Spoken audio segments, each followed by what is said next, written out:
Okay, so just going back to what we said earlier from those scaling laws, just to repeat. Anything to do with social interaction, good, bad, and ugly, when you double the size, it increases by 15%. All of those things. AIDS cases, as well as patents produced, as well as wages and so on, they all increase by about 15%, and you save 15% on all infrastructure.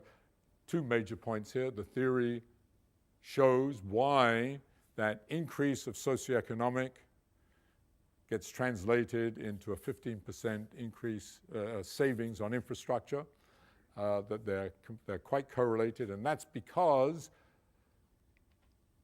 you have the social network determining the dynamics, but we all have to use the infrastructure, and we're all based on the ground, on a two-dimensional surface, and those two networks, I said this at the beginning, you have to integrate the network of the infrastructure, the flows of energy and stuff, with me talking to you and us talking, that kind of thing, and me, being in my family and so on. All of that has to be integrated, and that actually forces these two 15% to be the same, and we think we understand where that 15% comes from. But also, you can now understand, at least it gives a speculation as to why cities are big, and why the bigger the city, the better, and why people have been drawn to cities. Okay.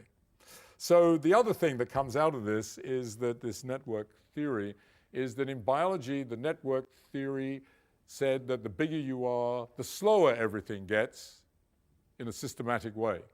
Hearts beat slower, et cetera, you live longer.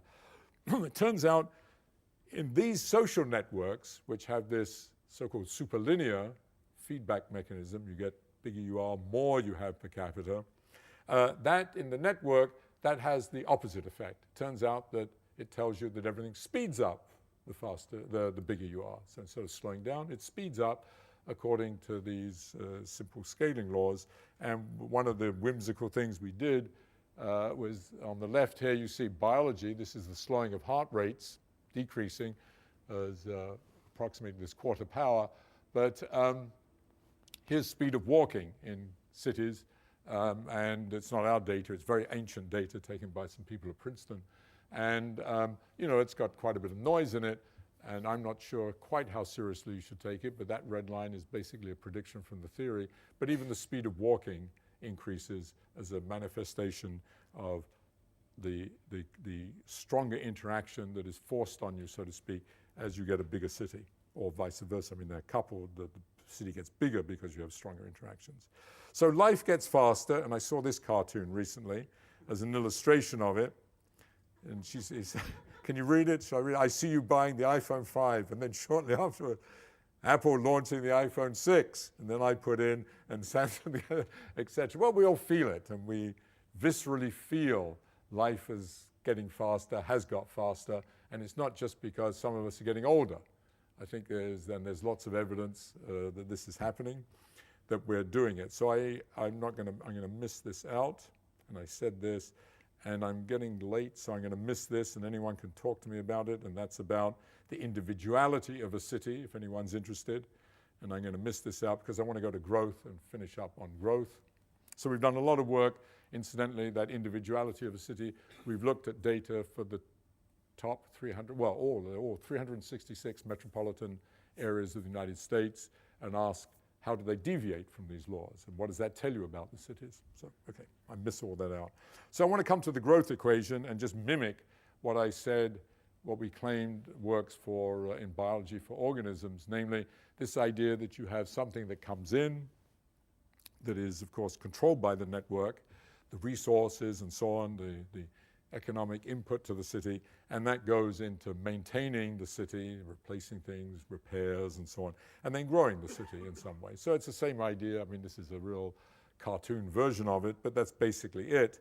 And that equation, so to speak, gave rise to this. This just repeated what I said before. If you have sublinear scaling, meaning economies of scale, and therefore slowing of the pace of life, you have to have growth stopping. Very, very good for biology, considered very, very bad for socioeconomic systems. So one of the nice things that comes out of this theory is that if you have superlinear scaling, that is more per capita the bigger you are, then you feed it into this equation, it gives rise to, this is just a sketch of the idea, open-ended growth. This open-ended growth, which is great. That's what we see. And I'm not going to show you data that supports this like I did with biology, but we have lots of data on cities to support this kind of idea. But this has a fatal flaw, if you believe the theory. The fatal flaw is that the equations that you derive from this have built into it something that physicists and mathematicians call a finite time singularity. Okay, I see some of my physics friends here who know what that is. And what that is in this picture is, whatever you're plotting here versus time is this way, is that at some point in a finite time, whatever you're looking at, this could be the population as I talked about earlier, it could be GDP of the city, whatever, it goes to infinite. That's what the theory, which is crazy, can't be. Can't do that. Because somewhere along here, you will run out of what's ever driving the system.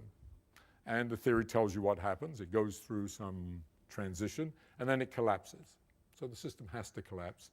And it's kind of a modern version of Malthusian argument, which is one that many of us viscerally believe, that you can't have open-ended exponential growth forever.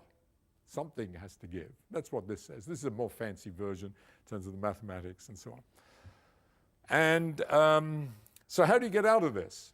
You get out of it by using the idea that everybody trashed eventually Malthus about, and then trashed its resurrection in 1970s by the Club of Rome, and then by Paul Ehrlich, and so on, that the one major thing they've forgotten, which is absolutely crucial and has been driving this system, is innovation. And innovation meaning us talking to one another, creating. So it's not right. And it wasn't right. Malthus was wrong, Paul Ehrlich was wrong, and the Club of Rome was probably wrong. There's more detail. So you say, okay, how did we get out of it? Obviously what happens is, as you approach this, you have to make some change here, because this was derived assuming, we're in a coal economy, or we're in a, we've just discovered stone, how to deal with stone 20,000 years ago, whenever it was. Or we've just invented computers, or we just developed IT. All of these are huge paradigmatic shifts that reset the clock. They start the system over again, effectively.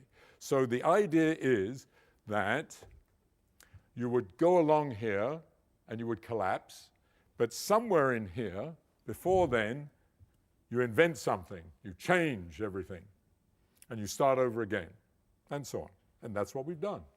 So that's terrific, marvelous. That's the great success that we've done and out of it, and so on.